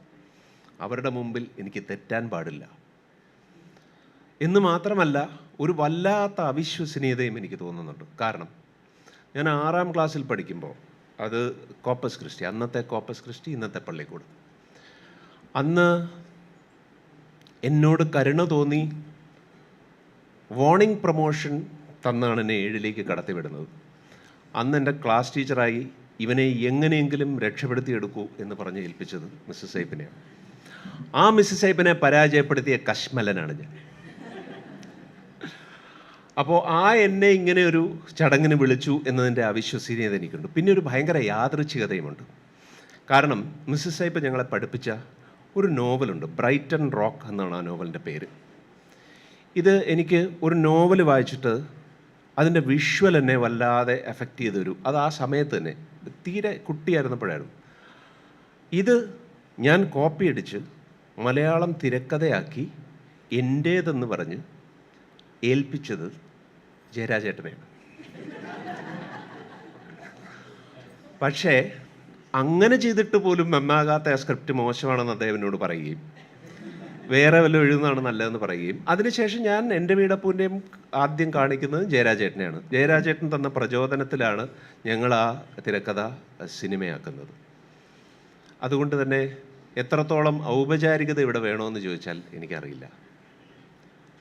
ഒരു കൃതി, അത് നോവലോ കഥയോ കവിതയോ എന്തുമായിക്കോട്ടെ, ഒരു കൃതി പൂർത്തിയായി കഴിഞ്ഞാൽ അതിൻ്റെ എഴുത്തുകാരന്, എഴുത്തുകാരിക്ക് യാതൊരു പ്രസക്തിയുമില്ല എന്നൊരു വാദമുണ്ട്. അവൾ കടന്നുപോയ ജീവിതം, അവളുടെ വഴികൾ, അവൾ കടന്നുപോയ സങ്കടങ്ങൾ, ഉന്മാദങ്ങൾ, സന്തോഷങ്ങൾ, ഒന്നിനും പിന്നെ പ്രാധാന്യമില്ല എന്ന് പറയുന്ന വാദത്തിന് ദ ഓത്തർ ഈസ് ഡെഡ് എന്നുള്ളതാണ് ആ വാദത്തിന് ഉപയോഗിക്കുന്ന പേര്. ഒബ്ജക്റ്റിവിറ്റിയുടെയൊക്കെ അങ്ങേയറ്റം എന്ന് വേണമെങ്കിൽ പറയാം. എന്തോ അതിലേക്ക് കുറച്ച് കഴിഞ്ഞ് വരാം. ആദ്യം ഞാനൊരു ജംപ് കട്ട് എടുക്കുകയാണ്. 3 മാസങ്ങൾക്ക് മുമ്പ് ഞങ്ങളൊരു ക്ലാസ് റീയൂണിയൻ പ്ലാൻ ചെയ്യുന്നു. ഈ റീയൂണിയനുകൾക്ക് സാധാരണഗതിയിൽ ചെല്ലാത്തതിന് കുപ്രസിദ്ധി ആർജിച്ചിട്ടുള്ള ഒരാളാണ് ഞാൻ. ഇപ്പോൾ എൻ്റെ പഴയ സുഹൃത്തായ ഷിയ എന്നോട് കണ്ടപ്പോഴേ വഴക്ക് പറഞ്ഞതാണ്, ഒരു മീറ്റിങ്ങിനും വരരുത് കേട്ടോ എന്നാണ് എന്നോട് പറഞ്ഞത്. അതുകൊണ്ട് തന്നെ ഇത്തവണ അതൊരു വാശിയായി എടുത്ത് എന്തായാലും പോയിരിക്കും എന്ന് വിചാരിച്ച് ഞാൻ ഉറപ്പിച്ചു. ശരിക്കും അതൊരു നല്ല സമയമായിരുന്നില്ല. എനിക്ക് ഒരുപാട് ജോലികൾ പെൻഡിങ് ഉണ്ടായിരുന്നു, ഒരുപാട് യാത്രകളുണ്ടായിരുന്നു, ഒരുപാട് അനിശ്ചിതത്വങ്ങളും ഉണ്ടായി. മൊത്തത്തിലൊരു സ്ട്രെസ്ഡ് ഔട്ടായിട്ടുള്ള ഒരു കാലമായിരുന്നു അത്. ഒട്ടും പോകാൻ പറ്റുന്നൊരു മാനസികാവസ്ഥയിലായിരുന്നില്ല എങ്കിൽ പോലും ഇത്തവണ തീരുമാനിച്ചിരുന്നത് കൊണ്ട് ഞാൻ പോവുകയും ജീവിതത്തിലെ ഏറ്റവും നല്ല സായാഹ്നങ്ങളിലൊന്ന് ആസ്വദിക്കുകയും ചെയ്തു. കാരണം 20-30 വർഷങ്ങൾക്ക് ശേഷം ഞാൻ എൻ്റെ സുഹൃത്തുക്കളെ കണ്ടു. അത് കഴിഞ്ഞ് ആ ഈവനിങ് കഴിഞ്ഞ് ആ സായാഹ്നത്തിൻ്റെ ഫോട്ടോസ് ആരോ ഞങ്ങളുടെ സ്കൂൾ ക്ലാസ് ഗ്രൂപ്പിൽ വാട്സാപ്പിൽ ഷെയർ ചെയ്തു. അവിടുന്ന് ആരോ അത് മിസ്സസ് ഐപ്പിന് അയച്ചു. പിന്നീട് എനിക്ക് വരുന്നത് മിസ്സസ് ഐപ്പിൻ്റെ ഒരു മെസ്സേജാണ്. What happen to you, you don't look yourself. സന്തോഷം തോന്നിയോ തോന്നി, അത്ഭുതം തോന്നിയോ തോന്നി, ഹൃദയത്തെ സ്പർശിച്ചോ, തീർച്ചയായും സ്പർശിച്ചു. പക്ഷേ ആദ്യം വന്ന വികാരം ഞെട്ടലാണ്. കാരണം അവസാനം ഞാൻ മിസ്സസ് ഐപ്പിൻ്റെ ഒരു ക്ലാസ്സിലിരിക്കുന്നത് ഏതാണ്ട് 30 വർഷം മുൻപാണ്. അതിനുശേഷം സ്ഥിരമായി കാണുന്ന ആൾക്കാരല്ല ഞങ്ങൾ. വല്ലപ്പോഴും ഒരു മീറ്റിങ്ങുകൾ, വല്ലപ്പോഴും occasionally we bump into each other. അതുകൊണ്ട് തന്നെ അങ്ങനെ വാട്സാപ്പിൽ നിരന്തരമായി സമ്പർക്കമുണ്ടെങ്കിലും സ്ഥിരമായി കാണാൻ സാധിക്കാറില്ല. ആ മിസ്സസ് ഐപ്പാണ് ഒരു ഗ്രൂപ്പ് ഫോട്ടോയിലൂടെ എൻ്റെ ഉള്ളറകൾ വരെ തിരിച്ചറിഞ്ഞ് എന്നോട് ചോദിക്കുന്നത്. ഞെട്ടുകയല്ലാതെ എന്ത് ചെയ്യും ഞാൻ. That is the poetess for you, ladies and gentlemen. That is Mrs. I for you. ഈ കവയത്രി എഴുതിയ പുസ്തകത്തെപ്പറ്റി കൂടുതൽ എന്തെങ്കിലും ഞാൻ പറയേണ്ട കാര്യമുണ്ടെന്ന് എനിക്ക് തോന്നുന്നില്ല. എങ്കിലും ദ ക്രിംസൺ ആൻഡ് ദ സെപ്പിയയിലേക്ക് എത്തുമ്പോൾ ഇത് നമ്മുടെ അലസമായ ഒരു മധ്യാഹ്നത്തിലെ ചാരുകസേര വായനയല്ല. ഇതിൽ ഒരുപാട് മധുരമായ നിമിഷങ്ങളുണ്ട്, സത്യമാണ്. റൊമാൻറ്റിസിസം, കാൽപ്പനികതയുണ്ട്. പക്ഷേ ഒരു എസ്കേപ്പിസത്തോടടുത്ത് നിൽക്കുന്ന റൊമാൻറ്റിസിസം അല്ല. നൊസ്റ്റാൾജിയ ഉണ്ട്, ഗൃഹാതുരത്വം, വിച്ച് ഇസ് ഓൾമോസ്റ്റ് സ്പിരിച്വൽ. ആത്മീയതയോടടുത്ത് നിൽക്കുന്ന ഗൃഹാതുരത്വമുണ്ട്. നമ്മളെ നമ്മുടെ തന്നെ ബാല്യത്തിലേക്കും കൗമാരത്തിലേക്കുമൊക്കെ തിരിച്ചു കൊണ്ടുപോരുന്ന ഒരുപാട് ഓർമ്മകളുണ്ട്. അത്രത്തോളം വളരെ മധുരമാണ്. പിന്നീട് നമ്മൾ ക്രിംസൺ എന്ന് പറയുന്ന വേറൊരു സെക്ഷനാണ്. അതിലേക്ക് കടക്കുമ്പോൾ കാര്യങ്ങൾ കൂടുതൽ ഇരുണ്ടതാകുന്നു. യാഥാർത്ഥ്യങ്ങളുടെ നേർക്കാഴ്ച നമ്മളെ വല്ലാതെ വേട്ടയാടും. ഇവിടെ എബ്രാഹിം ടീച്ചറിയൻ സാർ പറഞ്ഞതുപോലെയും ജയരാജ് സാർ പറഞ്ഞ പോലെയും ഒക്കെ അത് നമ്മളുടെ പിന്തുടരും. അത് നമ്മളുടെ സ്യൂഡോ സമാധാനത്തെ തകർത്ത് കളയും. എന്ന് വെച്ച് ഈ പുസ്തകം ഒരു പെസിമിസ്റ്റിക് ബുക്കാണോ എന്നുള്ള ചോദ്യമുണ്ട്. അല്ല, ഒരിക്കലുമല്ല. എനിക്ക് ഓർമ്മ വരുന്നത് എൻ്റെ ഏറ്റവും പ്രിയപ്പെട്ട പുസ്തകങ്ങളിലൊന്നായ ജോൺ സ്റ്റെയിൻബെക്കിൻ്റെ ദി ഗ്രേപ്സ് ഓഫ് റോത്താണ്. 1950കളിൽ നടക്കുന്ന ദ ഗ്രേറ്റ് അമേരിക്കൻ ഡിപ്രഷൻ, അതുമായി ബന്ധപ്പെട്ട പുസ്തകമാണ്. പറയുന്നത് മനുഷ്യൻ്റെ ദുരന്തത്തെപ്പറ്റിയും മനുഷ്യൻ്റെ തകർച്ചയെപ്പറ്റിയും മനുഷ്യൻ്റെ പട്ടിണിയെപ്പറ്റിയും ഒക്കെയാണ്. പക്ഷേ അതിൻ്റെ അവസാന അധ്യായത്തിൽ ആ പുസ്തകം തീരുന്നത് പ്രസവത്തോടെ കുഞ്ഞ് നഷ്ടപ്പെട്ട ചെറുപ്പക്കാരിയായ ഒരമ്മ വളരെ വയസ്സ് ചെന്ന വൃദ്ധനായ പട്ടിണിയാൽ മരിക്കാൻ പോകുന്ന ഒരാളെ മുലയൂട്ടുന്നിടത്താണ്. That is overcoming at its best. That is take away at its best. കസാൻസാക്കിസിൻ്റെ ആത്മകഥയായ റിപ്പോർട്ട് ടു ഗ്രീക്കോയിലേക്ക് വരിക. അവിടെ കസാൻസാക്കിസിൻ്റെ അച്ഛൻ വിപ്ലവകാരിയായിരുന്നു. അദ്ദേഹം കൂടെയുള്ള വിപ്ലവകാരികളെ പട്ടാളം കൊന്നൊടുക്കി നഗരത്തിൽ കെട്ടിത്തൂക്കുമ്പോൾ ആ കാഴ്ച കാണാൻ വേണ്ടി കണ്ണ് താഴ്ത്തിയ 9 വയസ്സുകാരനായ കസാൻസാക്കിസിനോട് നീ ഇത് കണ്ടേ പറ്റൂ എന്ന് പറഞ്ഞ് സത്യത്തിൻ്റെ നേരെ മുഖം മറക്കരുത് എന്നുള്ളൊരു സന്ദേശം വല്ലാതെ മുമ്പോട്ട് വയ്ക്കുന്നുണ്ട്. നമ്മുടെ തന്നെ ഇതിഹാസമായ മഹാഭാരതത്തിലേക്ക് വരിക. എന്താണ് പറയുന്നത്? യുദ്ധം, യുദ്ധക്കെടുതി, രക്തച്ചൊരിച്ചിൽ, ഭ്രാതൃഹത്യ, ഫ്രാട്രിസൈഡ് ഒക്കെയാണ് പറയുന്നത്.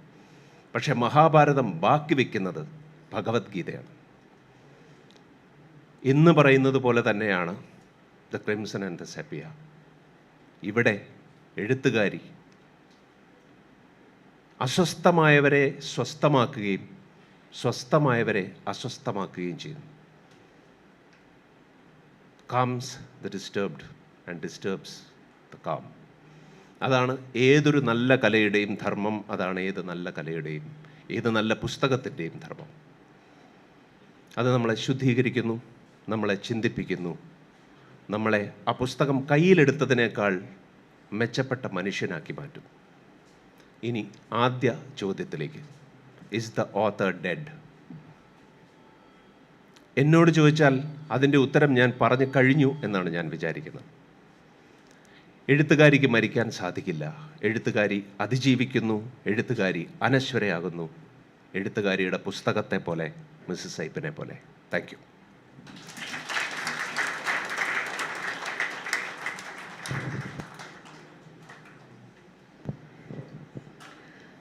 Now we come to a session where we bring to you 4 poems from the book read by 4 different people who in some way have a connection with the poem they read. These will no doubt make you sit up as you get a glimpse of the brilliance within the pages of the book. The first 3 poems are from the Sepia section, vivid memories of what made a happy childhood. The last poem is, however, from the Crimson section, a heart-wrenching cry for justice. The first poem is set in the Upputal Tharavad and is entitled Dhanvantri at the Tharavad. A Dhanvantri is a patron of Ayurveda who would probably be more familiar to us as a Vaidyan and Ayurvedic physician. Shanti's grandmother had a personal Vaidyan. This poem will be read by none other than the present resident of this Taravad, Talita Abraham.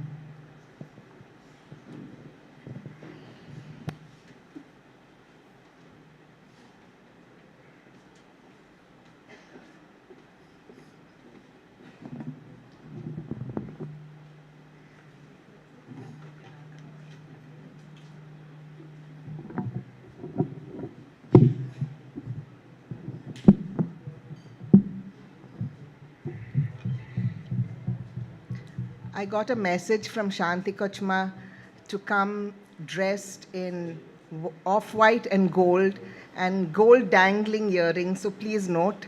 And she told me that I should make sure that my voice is in mint condition. So I hope it's in mint condition.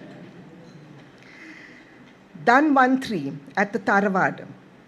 Parandan Kuri Kunyapan Vaidyan was our grandmother's personal Dhanvantri. Whether she followed his prescription or he followed her commands is best left to conjecture. Periodically, the outhouse would turn into a hive of activity with a blazing fire over which on 3 large stones rested an urli in which bubbled green or amber oil full of home-pressed virgin coconut oil or gingerly. On the cow-dung floor would be piles of freshly harvested kayunyam, kurundoti, kattarvara, karivepila, nellikya, mailanji, red button onions, and the like. Measured on a karinju vadi, fashioned with a ladle on a string, pounded and tossed into the churning cauldron, the fire under, periodically replenished with coconut shells, dry coconut leaves, and kodamba, till the bubbling oil reduced to the right consistency and the aroma permeated the dark rooms. Cooled slightly, sieved through a lacy konyata, held taut between 2 olakas, tied up and twisted, or one contraption like the teeth of a dinosaur. There were emerald green oils for hair, amber tinged oil just perfect for aches and pains, the mistress of spices and herbs. Our grandmother, our Veliamachi, a slip of a woman, tough as a nail, sat regally on her footstool, her very special korandi.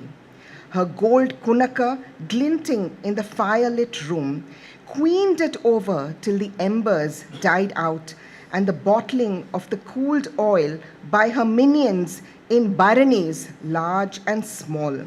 Indu kandam ghee and Indu panam powder were her sure panaceas, prepared by none other than the venerable Parandan Kuri, one to enhance beauty and health, the other to aid digestion, all mainly spiced with love.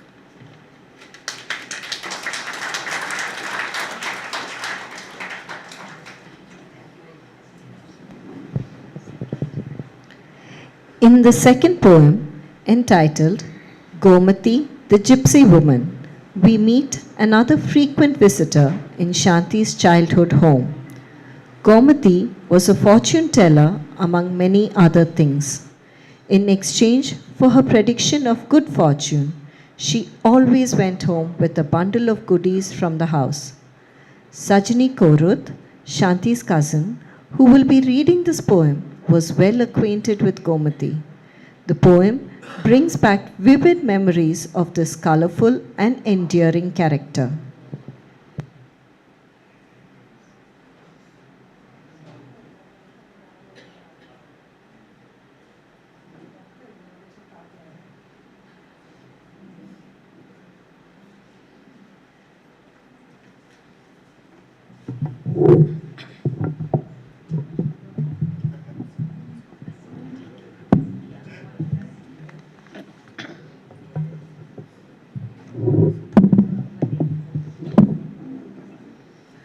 Gomati, the gypsy woman, with a top knot that Bollywood stars would envy, aquiline nose, deep-set eyes, winning grin, a Rauka-style blouse tied up fashionably below her buxom breasts.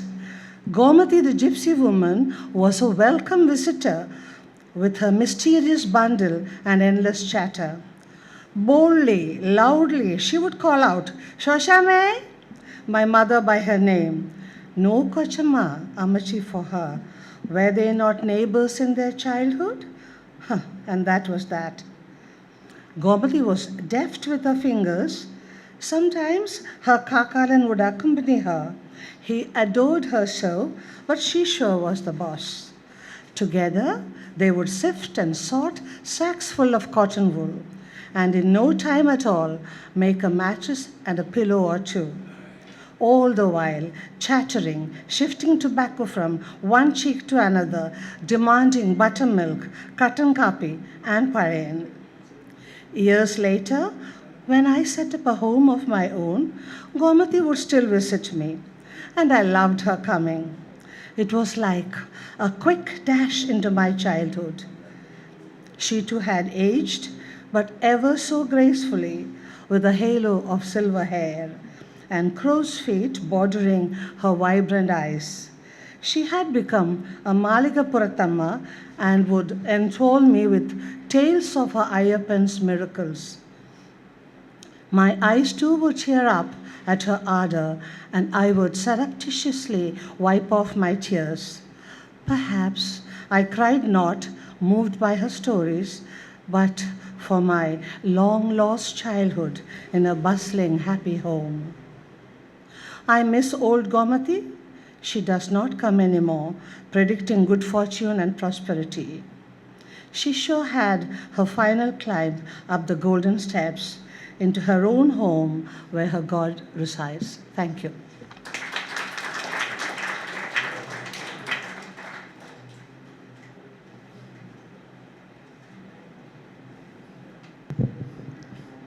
The Ballad of the Fiddler Who Lit Up the Skies. Who better to read this tribute to Tommen Varki, fondly known as Kuttanchetan, the pyrotechnics expert, than Vinod, the author's youngest sibling and only brother, who can well identify with the sights and sounds, memories and feelings expressed in this poem.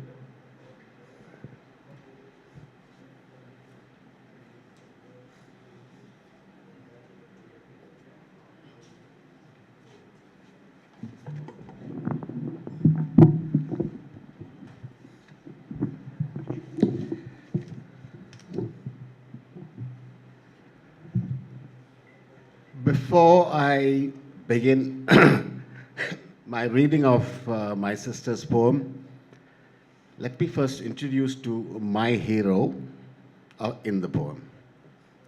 When I was a little boy of around 5 to 10 years, one of my biggest thrills, which I never ever got tired of, was to accompany my father to the coconut garden near our house, fondly referred to as Pallikonam Paramba.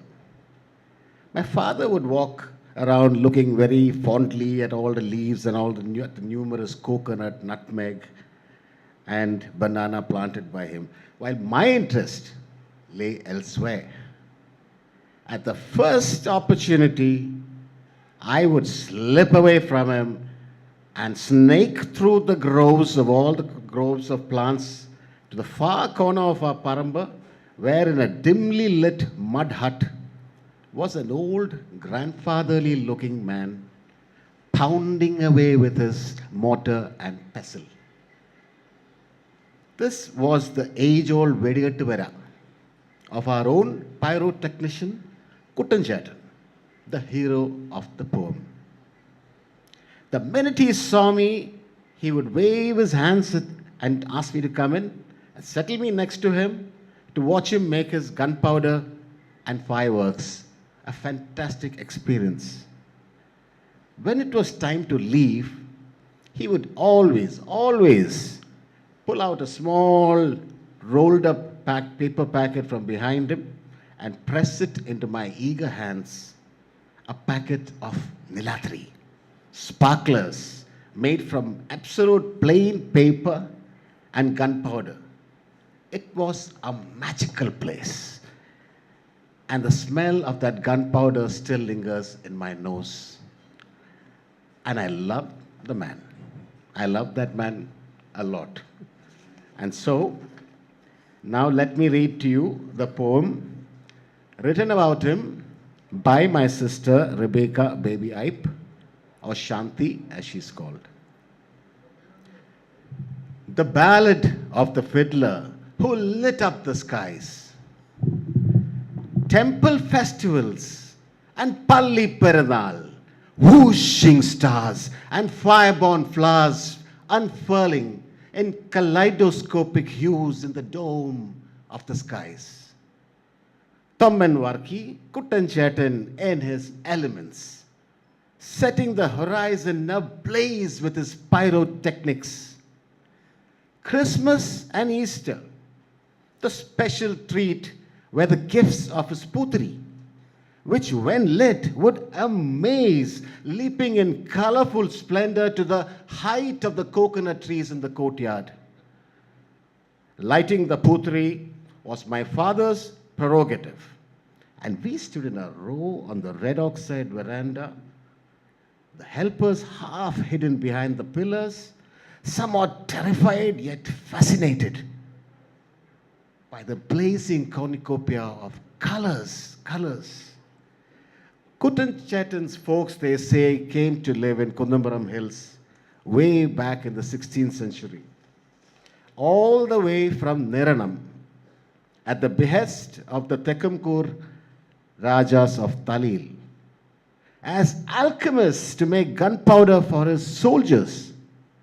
They exceeded expectations, enhanced temple festivals with colorful creations mixing the right powders. Kuttanchetan, the pyrotechnician, was a fiddler too, borrowing my violin to play a ditty or two when the fancy took him. His bushy eyebrows would dance up and down, keeping time to the bow that scraped up and down, and we children would watch in spellbound fascination.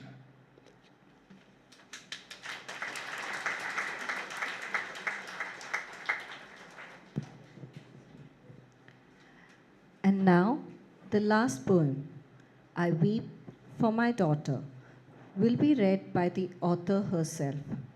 Prior to this reading, Shanti would like to reflect on her indebtedness to 3 individuals who touched her life in special ways.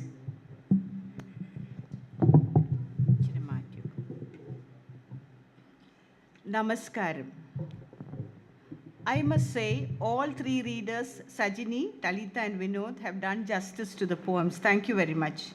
A formal vote of thanks follows after my session by my son, Isaac Baby Ipe. Prior to reading out the last poem for the evening, I need to express my indebtedness, first of all, to Mrs. Mary Roy, my mentor and guide in my personal and professional life. I think she saw more in me than I ever could myself, and I can only say, Pranam, Mrs. Roy.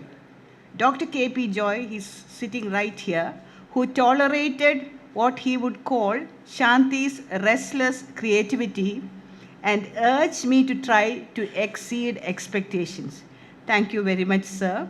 My husband, Dr. Baby Ipe, to whom the book is dedicated, accepted me exactly as I am, never tried to change me, and provided the wind beneath my wings. Professor George Koshi, there are many students of Sir here. He was always an inspiration. May his soul rest in peace. Ando, my illustrator, who unfortunately cannot be here today, and student who made it all a reality, and my own dear parents. I remember both of them with gratitude and deep affection for the marvelous opportunities they provided, unusual for the times, especially in Syrian Christian households. Now for the poem. The poem I'm going to share is a lament by the mother of the Kathua victim, from the Crimson section of women-centric poems, a cry for the little girl who got mercilessly raped and killed in the valley of Kathua, and it is dedicated to all such innocent victims. I weep for my daughter. The Kathua rape case of April 12, 2018 involved the abduction, gang rape, and murder of an 8-year-old girl that wounded the psyche of the whole world, almost. Here I go. The bitter wind lashes the flap of our tent. Is my baby knocking to be left in? As the storm rages through the deodars in the Kathua Valley, is it her muffled shrieks that echo in my ears? I miss my child, her plump, sweet arms round my neck, her warm cheeks against mine. I long to complete the tale of horses and princes, half told and not done with the happily ever after. For my child, no more happily ever afters. A candle snuffed out in mid-flame, a flower plucked out and mercilessly stripped of petals, a song stifled in mid-flow. Her beautiful brown eyes will no longer light up as she cuddles a newborn foal. This child of mine, who went hopping and skipping into the woods where wolves lurked to pounce on her and shred her to pieces. The red flowers of the Gulmohar tree stains the stones below, the same bloody red that oozed from the eggshell skull, pounded and pulped after the Rakshasas had their fill and discarded her like a rag doll, limbs pulled out, entrails hanging out, twisted and crimson. Did my baby cry out for her ammi as they tied her up and poured charas into her rose-red mouth? As they weighed her down and spread out her legs that I had oiled and massaged ever so lovingly just that morning in the bitter cold? Tell me, will she ever be avenged? Can mothers ever sleep when daughters are out of sight? Will they? Just tell me that.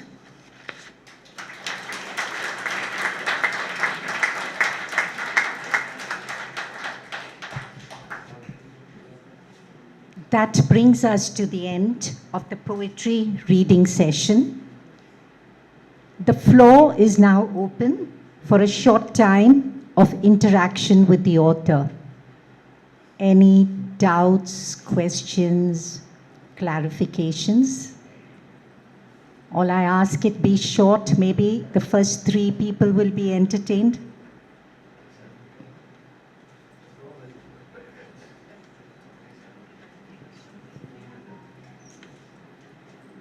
Anyone? Yes. Okay. Okay. I think we can hear you. The mic angotu koduthu. That is George Abraham, my classmate from CMS College days. Okay.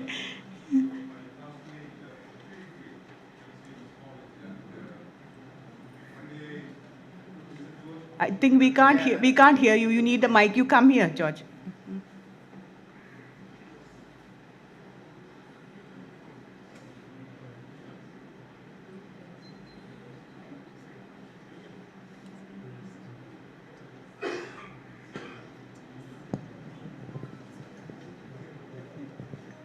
Yeah, my name is George Abraham, and I was Shanti's classmate at pre-degree at CMS College.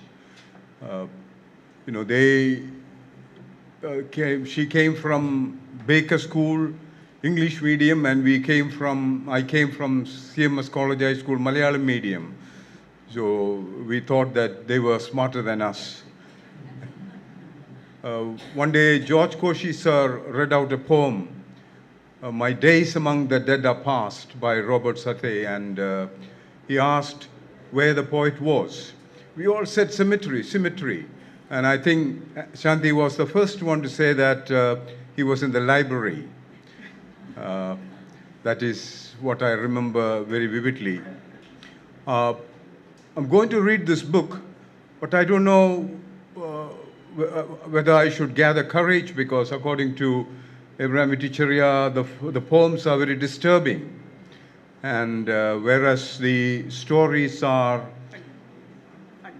funny, heartwarming, and I'm sure I will go back my memory lane because I grew up here and I'm sure I know many of the characters. My question is, what kind of emotional attitude that when you went through, when you were writing this, which you have touched, you are brave enough to touch prose and poetry, and which is not an easy thing to do. And which genre was more challenging, engaging, and more fulfilling? And why did you decide to write poetry and prose? Why didn't you write either poems or poetry? Thank you. Definitely poetry comes more naturally to me. I don't know why. I hardly ever edit. Sometimes I lose them because I write on pieces of paper and chuck them here and there, and then I can't find them later, and then I can never rewrite it. So definitely poetry. I don't know why. When I think you can express your feelings better in poems. That's why, George, I think.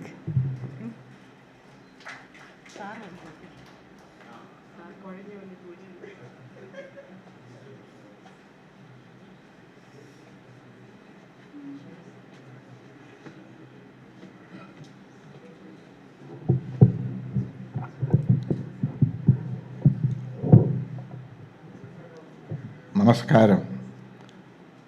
സാന്ധ്യയപ്പിനെ ഞാൻ എൻ്റെ മോന് പള്ളിക്കൂടത്തിൽ പഠിക്കുമ്പോൾ മുതൽ എനിക്കറിയാം.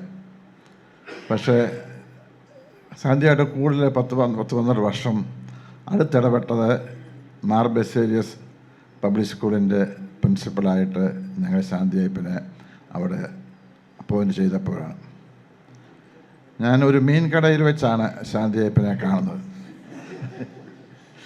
അവിടെ വെച്ച് സാന്ധ്യയപ്പിനെ പറ്റി ധാരാളം കേട്ടിട്ടുണ്ട്. എക്സലൻറ്റ് ടീച്ചർ, ഗുഡ് അഡ്മിനിസ്ട്രേറ്റർ എന്നൊക്കെ കേട്ടിട്ടുണ്ട്. അപ്പം ശാന്തിയോട് ഞാൻ ചോദിച്ചു, Shanti, why don't you, there is a vacancy, why don't you come and join our school as the principal?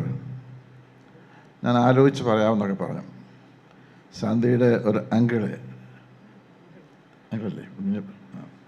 TJ Mathew സാറിനോട് ഞാൻ ഒരു റെക്കമെൻഡേഷൻ അറിയിച്ചു.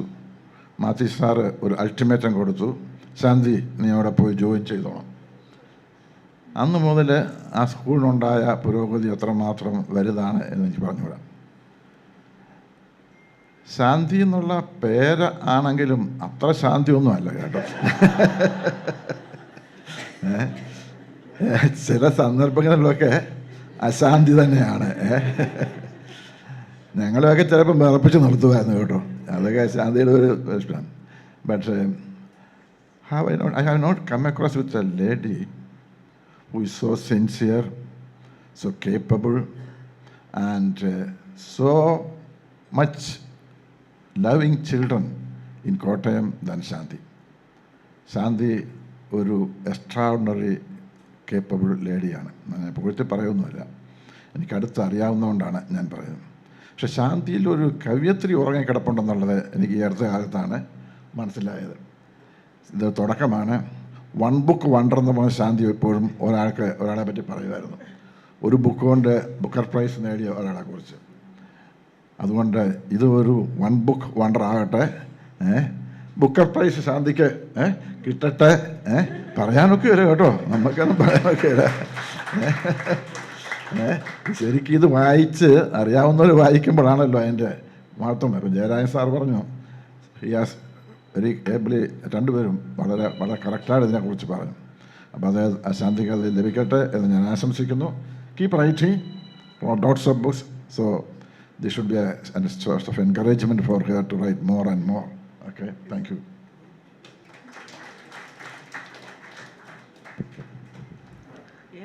Good evening. Good evening. Hearty congratulations to Mrs. Rebecca Baby-Ipe on her much-awaited book. Indu, will you introduce yourself?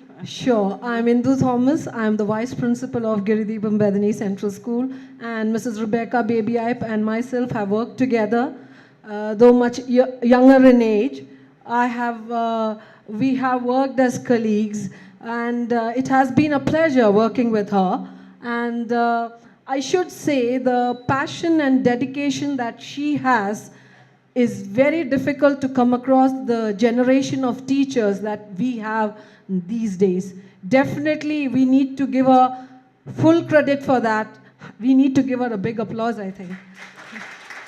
Applause is not it, but it's beyond much beyond that, but still, she deserves all credit for all her passion and dedication. And now the question to the poetess.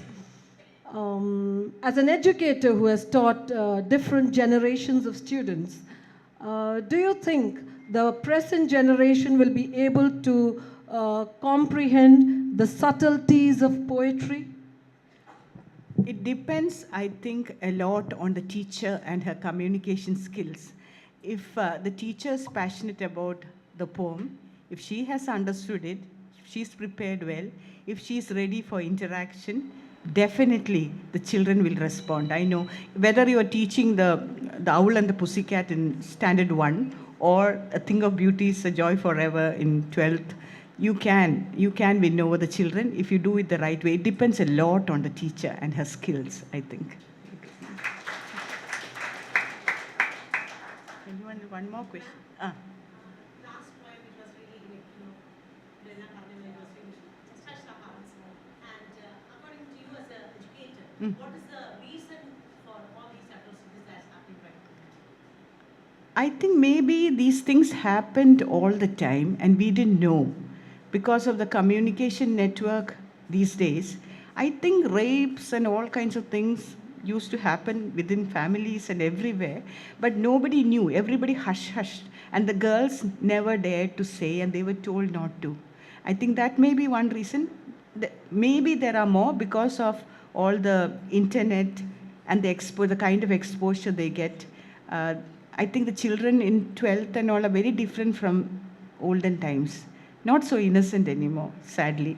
So, We as a group or as a society, what can we do for the betterment of the society now, at least in this case? we have to set good examples and we have to be good listeners and we have to communicate with the children all the time. I think we should be there for them.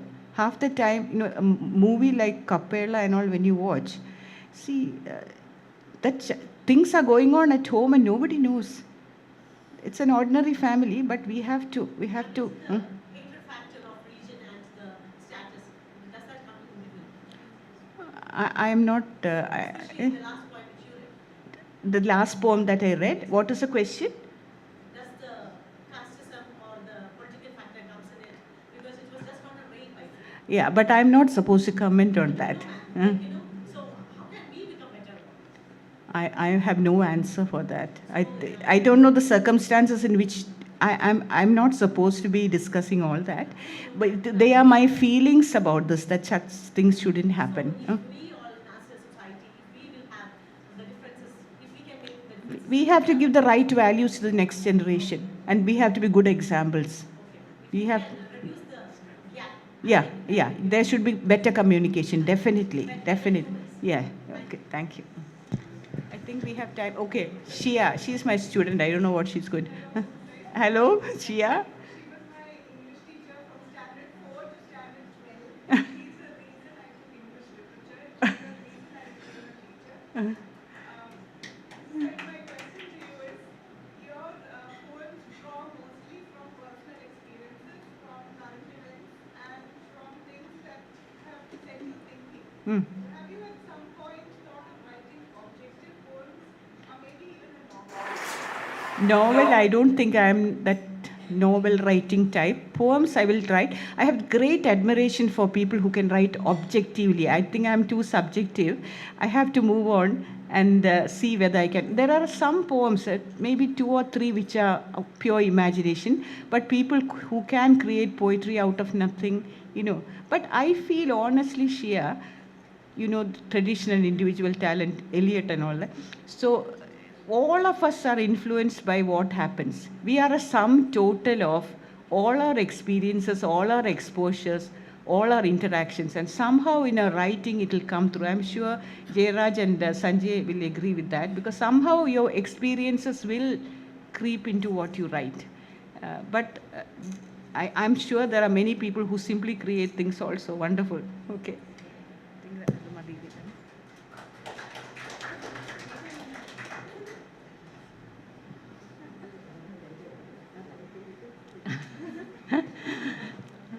Okay, I think we are short of time now. Those who have more questions to ask Shanti, she's in Kottayam. I'm sure she'll be only too happy to entertain you at home. Now, before we close with a vote of thanks, a few announcements. Copies of the Crimson and Sepia are available for sale near the entrance. On behalf of the family, we invite each one present here to partake of the refreshments served at the back of the hall. I now request Isaac Baby Ipe, Tariq, Shanti's son, to give the vote of thanks.